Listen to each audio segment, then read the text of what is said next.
வைகுண்டம் எவ்வளவு தூரம்? மன்னன் ஒருவனுக்கு ஒரு சந்தேகம் வந்தது. வைகுண்டம் என்று சொல்கிறார்களே, அது பூமியிலிருந்து எவ்வளவு தூரம் என்பதே மன்னனின் சந்தேகம்.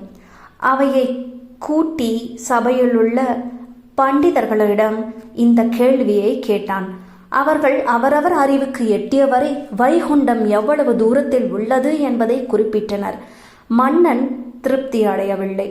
அப்போது சபையிலிருந்த விதூஷகன் எழுந்து, மகாராஜா, வைகுண்டம் கூப்பிடும் தூரத்தில் உள்ளது என்றான். இதற்கு ஆதாரம் என்ன என்று மன்னன் கேட்டான். உடனே விதூஷகன் கஜேந்திரன் எனும் யானையை முதலை பிடித்தபோது ஆதி மூலமே என்று கூவி அழைத்தது அந்த யானை. அதன் குரல் கேட்டு க்ஷண நேரத்தில் மகாவிஷ்ணு அங்கே தோன்றி கஜேந்திரனை காப்பாற்றினார்.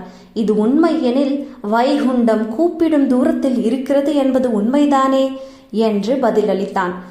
பகவான் ஸ்ரீ கிருஷ்ணரின் நாமமே அவ்வளவு சக்தி வாய்ந்தது. ஹரிநாமத்தால் காப்பாற்றப்பட்டவர்கள் பலர்.